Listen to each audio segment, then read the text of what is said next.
पाकिस्तान पे चुनाव लड़ना चाहते हैं, लेकिन हिंदुस्तान में चुनाव हो रहा है।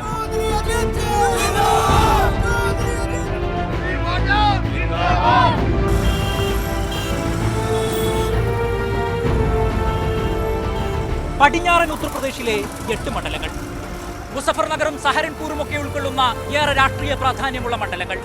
ഇവിടെ ഒന്നാം ഘട്ടത്തിൽ ഏപ്രിൽ 11-ന് ജനം വിധി എഴുതുകയാണ്. मोदी जी ने कहा था अच्छे दिन आने वाले हैं, कहा अब अच्छे दिन आ गए। चुनाव में जो है मोदी जी जीतेंगे। മാറിയ രാഷ്ട്രീയ സാഹചര്യത്തിൽ ഈ മേഖല ചിന്തിക്കുന്നത് എങ്ങനെയാണ്? വോട്ടർമാരുടെ ആവശ്യങ്ങൾ എന്തൊക്കെയാണ്? സ്ഥാനാർത്ഥികളുടെ പ്രതീക്ഷകൾ എത്രമാത്രമാണ്? പശ്ചിമ യുപിയുടെ രാഷ്ട്രീയ വർത്തമാനം അറിയാനുള്ള യാത്ര നമ്മൾ ഇവിടെ തുടങ്ങുകയാണ്. സ്വാഗതം.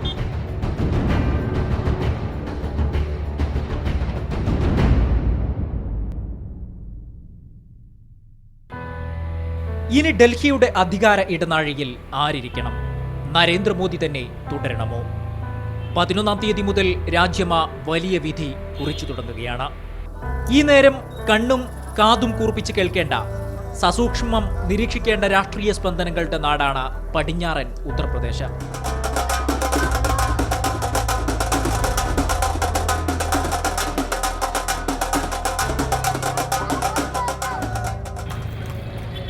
ഒരു കാലത്ത് കർഷക മുന്നേറ്റങ്ങൾ ഏറെ കണ്ട, അതുവഴി പ്രധാനമന്ത്രി പദത്തിലെത്തിയ ലോക്ദൾ നേതാവ് ചൗധരി ചരൺ സിംഗിന്റെ നാട്. ഒരു പിടി കമ്മ്യൂണിസ്റ്റ് സോഷ്യലിസ്റ്റ് നേതാക്കൾ ഉദയം കൊണ്ട മണ്ണ്. അവർ പലകുറി ജയിച്ചു കയറിയ ഇടം. സ്വാതന്ത്ര്യാനന്തര തെരഞ്ഞെടുപ്പുകളിൽ 5ഉം 6ഉം 7ഉം ആവർത്തി തുടർച്ചയായി കോൺഗ്രസ് പ്രതിനിധികൾ തെരഞ്ഞെടുക്കപ്പെട്ട മണ്ണ്. പിന്നീട് ദളിത് മുസ്ലിം പിന്നാക്ക മുദ്രാവാക്യങ്ങൾ ഏറ്റുപിടിച്ച BSPക്കും സമാജ്വാദി പാർട്ടിക്കുമൊപ്പം മാറി മാറി നിന്ന വോട്ടർമാർ. അതാണ് പടിഞ്ഞാറൻ UP. എന്നാൽ എല്ലാ ചരിത്ര സമവാക്യങ്ങളെയും നിഷ്പ്രഭമാക്കി 2014-ൽ ഈ മേഖലയിൽ 22-ൽ 20 സീറ്റും തൂത്തുവാരി BJP സമ്പൂർണ്ണ ആധിപത്യം നേടുന്ന കാഴ്ചയാണ് കണ്ടത്. കലാപം കത്തിയെരിഞ്ഞ മുസഫർ നഗറിൽ അതിന്റെ കനൽക്കെടു മുമ്പായിരുന്നു 2014-ൽ തെരഞ്ഞെടുപ്പ് നടന്നത്, ലോക്സഭാ തെരഞ്ഞെടുപ്പ്. മുസഫർ നഗർ കലാപാനന്തരം ഇവിടെ വിതച്ച വർഗീയത ഉത്തർപ്രദേശിലാകെയും മൊത്തം ഹിന്ദി ഹൃദയഭൂമികളിലും വിളവെടുപ്പ് നടത്തിയെന്ന് 2014-ലെ ലോക്സഭാ തെരഞ്ഞെടുപ്പ് കണക്കുകളിൽ തെളിയിച്ചു. മോദിയെ ഉയർത്തിക്കാട്ടി NDA ഒരു വശത്ത് നിന്നപ്പോൾ മറുവശത്ത് കോൺഗ്രസും BSPയും SPയും RLDയും ഒക്കെ സ്വന്തം സ്ഥാനാർത്ഥികളെ നിർത്തി. വോട്ടുകൾ വിഭജിക്കപ്പെട്ടു. ഇന്ന് പക്ഷേ ഈ സാഹചര്യങ്ങളൊക്കെ മാറിയിരിക്കുന്നു. ചിരവൈരം മറന്ന അഖിലേഷും മായാവതിയും ചങ്ങാത്തത്തിലായി. സൈക്കിളിന്റെ പുറത്തേറി ആന. കർഷക ജാട്ട് വോട്ട് ബാങ്കുകളിലെ സ്വാധീന ശക്തിയായ RLD പിൻസീറ്റിലിരിക്കുന്നു. പശ്ചിമ ഉത്തർപ്രദേശിൽ ആകെയുള്ള 22 മണ്ഡലങ്ങളിലും ഈ കൂട്ടുകെട്ടും അവരുടെ യാത്രയും ശക്തവും ഭദ്രവും. അത് പടർത്തുന്ന ആവേശം ഇവിടെ പ്രതിപക്ഷ പ്രചാരണങ്ങളിൽ പ്രകടം.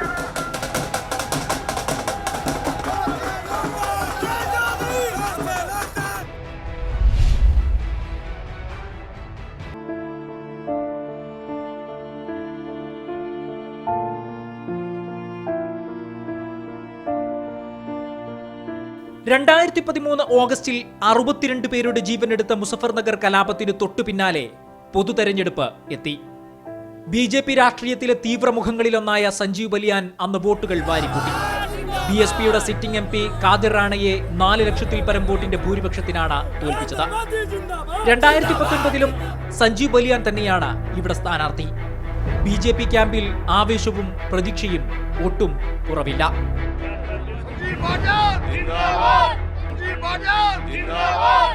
1 लाख प्लस से भारी जीत है। पूरा का पूरा हिंदू समाज मुजफ्फरनगर का डॉक्टर संजीव बालियान जी के साथ है। हर बिरादरी, हर जाति, हर मजहब का समर्थन. എന്നാൽ ഇത്തവണ സഞ്ജീവ് ബലിയാൻ എതിരിടുന്നത് ചില്ലറക്കാരനെയല്ല. കാദിർ റാണയ്ക്ക് പകരം SP BSP RLD സഖ്യ സ്ഥാനാർത്ഥിയായി മത്സരിക്കുന്നത് സാക്ഷാൽ അജിത് സിംഗ് ആണ്, RLDയുടെ അധ്യക്ഷൻ. ഈ സഖ്യത്തിൽ ചേരാതെ എന്നാൽ ചില മണ്ഡലങ്ങളിൽ അവരോട് സഹകരിച്ചുകൊണ്ടുള്ള തന്ത്രമാണ് കോൺഗ്രസ് ഇത്തവണ ഉത്തർപ്രദേശിൽ പയറ്റുന്നത്. അതുകൊണ്ട് തന്നെ മുസഫർ നഗറിൽ കോൺഗ്രസ് സ്ഥാനാർത്ഥിയെ നിർത്തിയിട്ടില്ല. ഈ ഘടകങ്ങൾ പ്രതിപക്ഷ ചേരിക്ക് പ്രതീക്ഷ പകരുന്നു. अभी यहाँ 4 सालों में माहौल बहुत बदल गया है। जो लोग यहाँ एक नारा दिया करते थे विकास का, उन्होंने कोई विकास नहीं कराया है, जैसे भाजपा पार्टी कहा जाता है, वो यहाँ बड़े अंतर से विजयी भी हुए थे, लेकिन जिस तरह से उन्होंने अपना विजयी निशान को बना करके किया था, अब वो वहाँ यहाँ कोई माहौल नहीं है।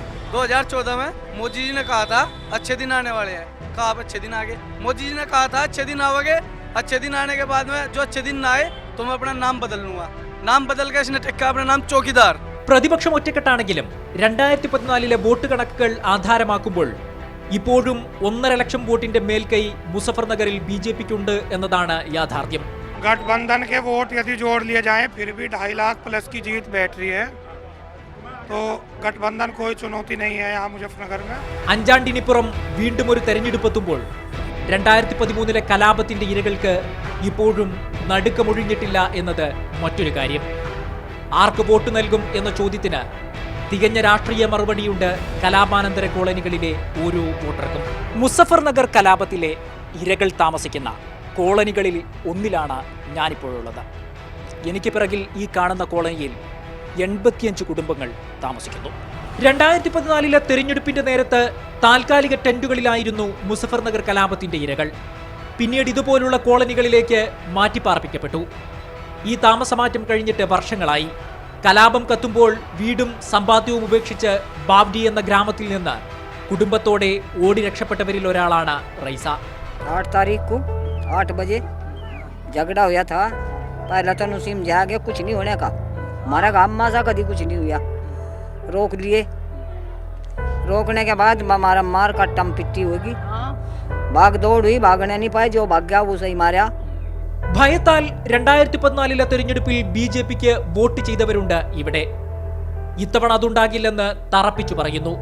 അന്ന് ഹിന്ദുവിനും മുസ്ലിമിനും ഇടയിൽ സൃഷ്ടിക്കപ്പെട്ട ഭിന്നത ഓർത്തെടുക്കുമ്പോൾ തന്നെ ഹസനലിക്ക് ഇപ്പോഴും നെടുവീർപ്പും നിരാശയുമാണ്. BJP ने तो यहाँ आने के बाद हिंदू और मुसलमान के बीच एक खाई पैदा कर दी। अब यो खाई इतनी गहरी होगी कि अब यो भरनी बहुत मुश्किल है।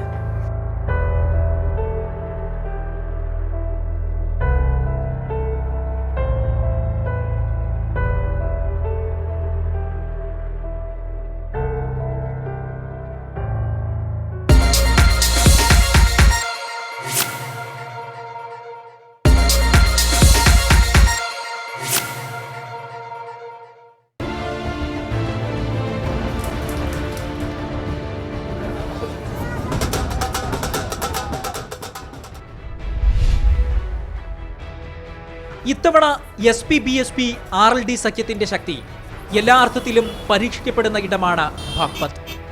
മുസ്ലിം ജാട്ട് വിഭാഗങ്ങളുടെ വോട്ട് ഇവിടെ നിർണായകം. ജാട്ട് വിഭാഗത്തിന്റെ പാർട്ടി എന്ന് തന്നെ വിശേഷിപ്പിക്കപ്പെടുന്ന RLDയുടെ സ്ഥാനാർത്ഥിയാണ് ഇവിടെ പ്രതിപക്ഷ സഖ്യത്തിനുള്ളത്. RLD തലവൻ അജിത് സിംഗിന്റെ മകൻ ജയന്ത് ചൗധരി. इस बार कितनी कॉन्फिडेंट है आप गठबंधन कितनी सीट में जीत गए? देखिए वो तो मेरे हाथ में नहीं, पब्लिक करेगी, लेकिन माहौल आपको दिख ही रहा है। पिछले 5 साल में जो जिस तरीके से किसान को इस सरकार ने शोषण किया है किसान का और दुखी किया है, और जो वंचित समाज के लोग, शोषित वर्ग के लोग हैं, जो उनकी उम्मीदें थी कि सरकार उनका हाथ पकड़कर तरक्की के रास्ते पे ले चलेगी, जो नहीं हुआ। സിറ്റിംഗ് MP-യും കേന്ദ്രമന്ത്രിയുമായ സത്യപാൽ സിംഗിനെ തന്നെയാണ് BJP രംഗത്തിറക്കിയിരിക്കുന്നത്. പക്ഷേ ജയന്ത് ചൗധരിക്കാണ് വോട്ട് കണക്കുകളിൽ മേൽക്കൈ. ഉത്തർപ്രദേശിലെ BSP-SP RLD സഖ്യത്തിൽ കോൺഗ്രസ് ഇല്ലാത്തത് BJP-ക്ക് ഗുണം ചെയ്യുമോ എന്ന ചോദ്യത്തിന് ഭാഗ്പത്തിൽ കോൺഗ്രസ് മത്സരിക്കുന്നില്ലല്ലോ എന്ന മറുപടിയാണ് ജയന്ത് ചൗധരിക്കുണ്ടായിരുന്നത്. इस बार कांग्रेस ने साथ नहीं है, गठबंधन के बाहर है, वो कैसे चलेगा? इस क्षेत्र में कांग्रेस नहीं लड़ रही है हमारे यहाँ। ഹിന്ദു പലായനമെന്ന വ്യാജകഥയിൽ 2 ആണ്ട് മുൻപ് കലാപാന്തരീക്ഷത്തിലേക്ക് കടന്ന നാടാണ് കൈരാന. ഉത്തർപ്രദേശിലെ ഇന്നത്തെ SP-BSP RLD സഖ്യം ആദ്യം പരീക്ഷിക്കപ്പെട്ടതും വിജയിച്ചതും ഇവിടെയാണ്. സിറ്റിംഗ് MP ഹുക്കും സിംഗ് മരണപ്പെട്ടതോടെ 2018 മെയ് മാസത്തിലായിരുന്നു കൈരാനയിൽ ഉപതെരഞ്ഞെടുപ്പ്. പ്രതിപക്ഷ സഖ്യ സ്ഥാനാർത്ഥിയായ തബസും ഹസൻ 44,000 വോട്ടിന്റെ ഭൂരിപക്ഷത്തിന് ജയിച്ചു കയറി. 2014 ഹുക്കും സിംഗിന് കിട്ടിയ ഭൂരിപക്ഷം 2,36,000 ആയിരുന്നു എന്ന് ചേർത്ത് വായിക്കുമ്പോഴാണ് SP-BSP RLD പാർട്ടികൾ ഒന്നിച്ചാലുണ്ടാകുന്ന മാറ്റം കണക്കുകളിൽ തെളിയുന്നത്. ഇത്തവണയും കൈരാനയിൽ തബസും ഹസൻ തന്നെയാണ് സഖ്യ സ്ഥാനാർത്ഥി. വിജയപ്രതീക്ഷയ്ക്ക് ഒട്ടും കുറവില്ല. इस बार चुनाव में कितनी कॉन्फिडेंट है आप और पूरा पश्चिम यूपी में गठबंधन? गठबंधन पूरी मजबूती से लड़ रहा, पूरा कॉन्फिडेंट है, एक साथ चल रहे हैं सब और पूरी मजबूती के साथ चल रहे हैं। 2018 में जो चुनाव हुआ पीछे, जो जैसा उसका नतीजा आया था, उस सब पूरा उत्साह है सब लोगों में और वैसा ही रिजल्ट देने की कोशिश।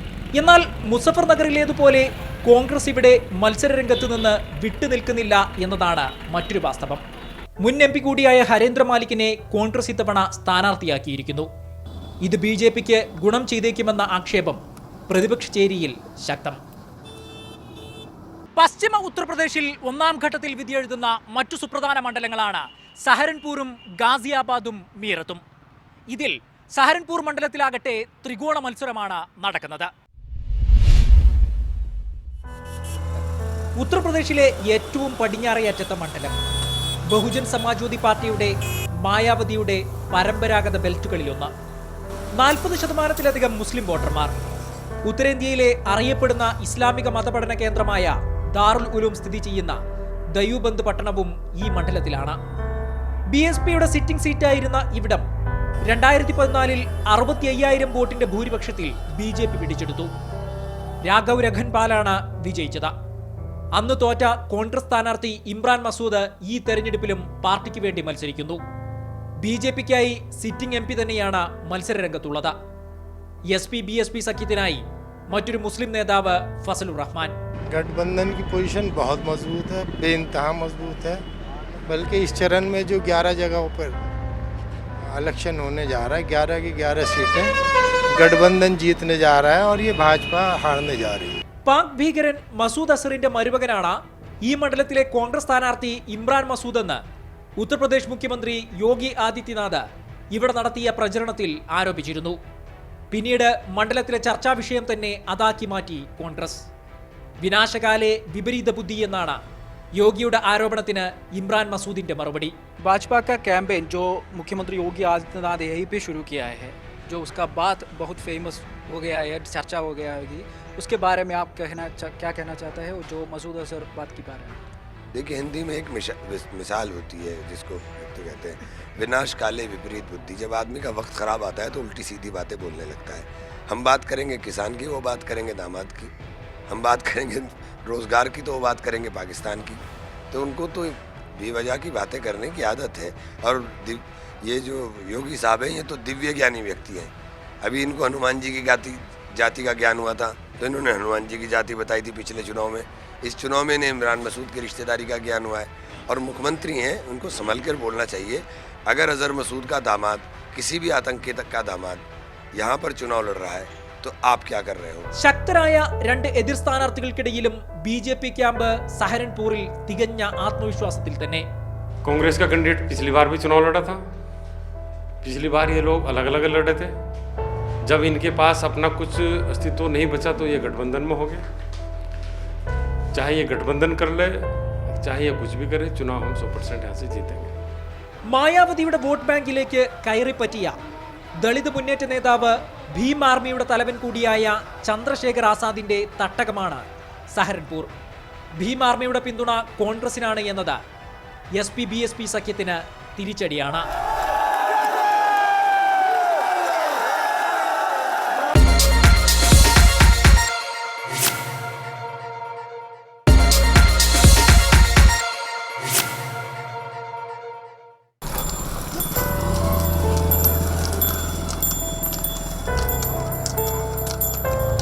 ഉത്തർപ്രദേശിന്റെ പഞ്ചസാരക്കിണ്ണം എന്നറിയപ്പെടുന്ന മേഖല കൂടിയാണ് പശ്ചിമ UP. കരിമ്പ് കൃഷിയുടെ കേന്ദ്രം.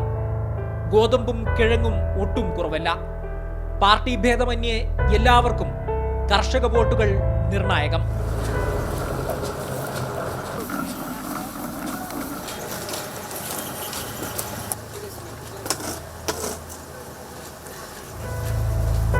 കർഷകർക്കായി മോദി ഒന്നും ചെയ്തില്ല.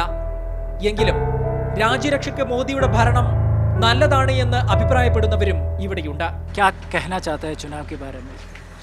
देखिए, बात ऐसी है चुनाव के बारे में, देश को अच्छा नेता चाहिए जो देश की तरक्की करता हो, देश के युवा बच्चों को सहारा देता हो. अच्छा काम किया मोदी जी ने, बहुत अच्छा काम किया.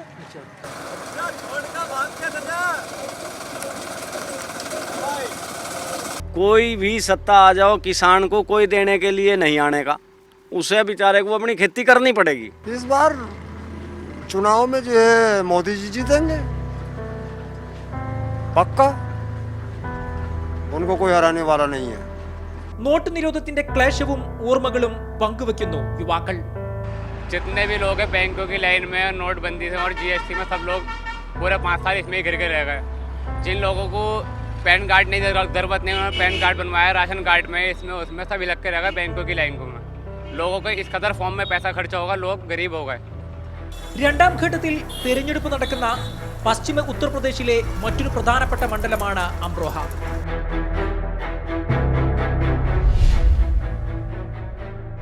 %60 മുസ്ലിം വോട്ടർമാരുള്ള സ്ഥലം. ഇവിടെ ഇത്തവണ മത്സരം ശ്രദ്ധേയമാണ്. കർണാടകയിലെ കോൺഗ്രസ് JDS സർക്കാർ രൂപീകരണത്തിൽ ചുക്കാൻ പിടിച്ച മുൻ JDS ജനറൽ സെക്രട്ടറി ഡാനിഷ് അലിയാണ് ഇവിടെ SP-BSP സഖ്യത്തിന്റെ സ്ഥാനാർത്ഥി. कितनी कॉन्फिडेंट है आप? I am 100% confident. I am going to win the elections because there is lot of anti-incumbency against the present candidate and the government because they have not fulfilled any promise. JDSൽ നിന്ന് ഒരു adjustment ചേക്കേറ്റമാണ് Danish Ali BSPയിലേക്ക് നടത്തിയിരിക്കുന്നത്. മായാവതിയും ദേവഗൌഡയും തമ്മിലുള്ള ധാരണ പ്രകാരം അക്കാര്യം Danish തന്നെ പരോക്ഷമായി സമ്മതിക്കുന്നു. What is the exact reason to quitting the party JDS? No reason. It is just to enter the parliament, and already the JDS leadership has blessed me to get me into parliament. ഈ മണ്ഡലത്തിൽ ശക്തനായിരുന്ന കോൺഗ്രസ് നേതാവ് റാഷിദ് അൽവിയെ മാറ്റി പകരം പുതുമുഖമായ സച്ചിൻ ചൗധരിയെയാണ് ഇത്തവണ കോൺഗ്രസ് രംഗത്തിറക്കിയിരിക്കുന്നത്. ഇതും Danish അലിക്ക് വിജയപ്രതീക്ഷ വർദ്ധിപ്പിക്കുന്നു. ഉത്തർപ്രദേശിലെ അംറോഹ മണ്ഡലത്തിലാണ് നമ്മളിപ്പോൾ ഉള്ളത്, ഒരു ചായക്കടയിൽ.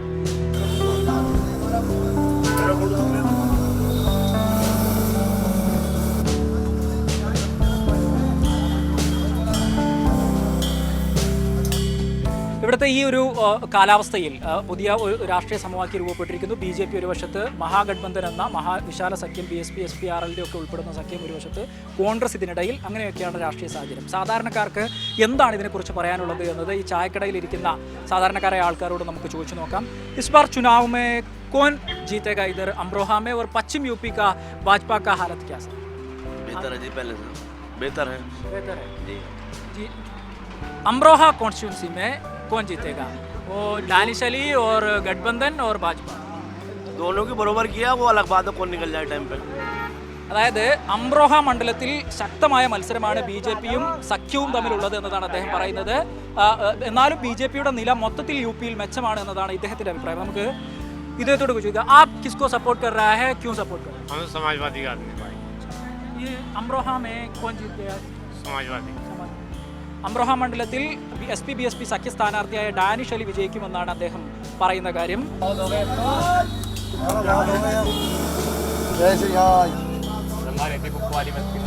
5 साल की मोदी सरकार ठीक है और खराब है? खराब है बिल्कुल. क्यों?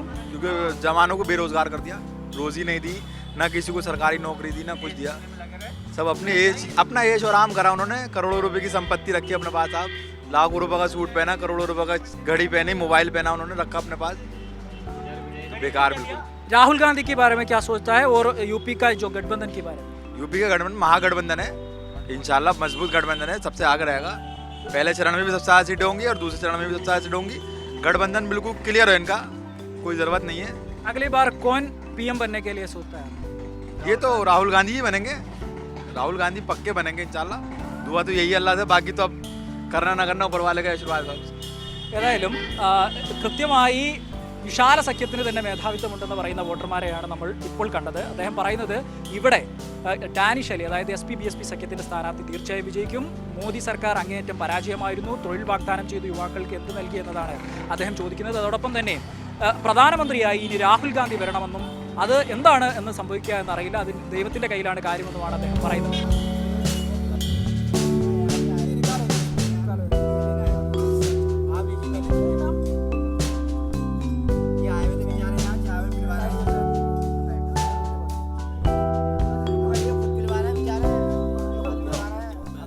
ഇത്തരത്തിൽ ശക്ത ശക്തമായ മത്സരത്തിന്റെ പ്രതീതിയാണ് പശ്ചിമ ഉത്തർപ്രദേശിലെ ഓരോ മണ്ഡലത്തിലും കാണാൻ കഴിയുക.